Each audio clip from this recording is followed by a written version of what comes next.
Okay, people, this is my rant in the dark. Normally I do these on YouTube, but fuck it, I'm laying down and I don't feel like turning on the goddamn light, and light gonna fuck my eyes up and gonna disorientate me and shit. So that's why I call it my rant in the dark. Now, I'm gonna talk about a few issues that's going on YouTube. You got a lot of these liberal niggas. And you got some liberal niggas that say they want Donald Trump to go to jail and they celebrating Donald Trump to go to jail.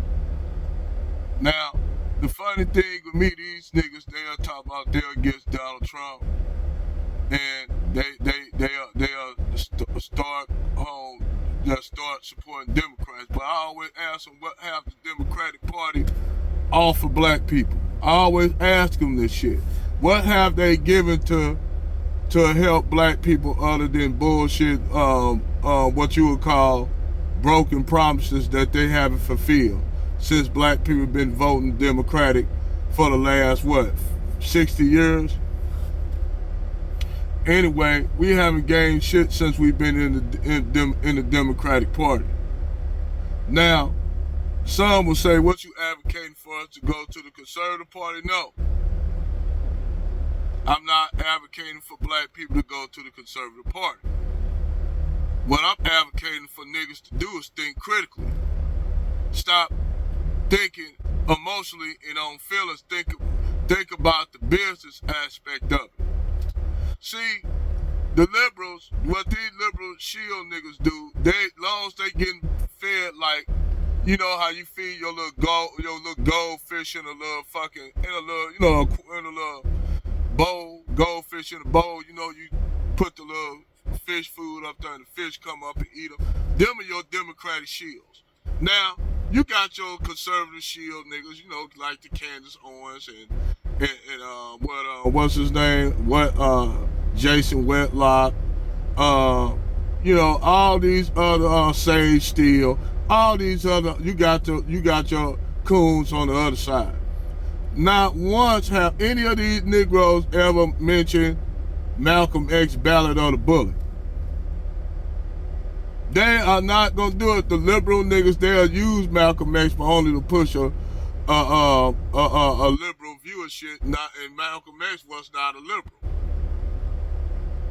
Let's take that. Let's keep that in context. That Malcolm X was not. Al-Haj Malik Shabazz was not a liberal, nor was he a conservative. Malcolm X was a realist. He told MLK, and why would you want your people to integrate into a burning building? What he was trying to do, yes, we need to get our civil rights and our human rights, because that was the most important thing, our human rights. People always want to make it to the civil rights movement. It was not a civil rights movement. It was a fucking human rights movement. See, the thing is, America being America, they couldn't do like Argentina did. They couldn't do like Brazil or any other Western country in the Western Hemisphere for that matter, because America was seen as a beacon of freedom. So they couldn't do the same shit like Argentina, like they did to their Aboriginal and black population, basically try to wipe it out. Brazil tried to breed them out, but that didn't happen because, women came over there laying up. No, it just didn't happen like that. That's why you have the largest black population outside the African continent in Brazil. At one time, Mexico had the second.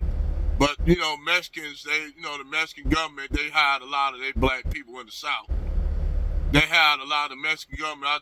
I tell a lot of Mexicans, because you got actually some Mexicans who actually don't believe they have black Mexicans. That's fucked up.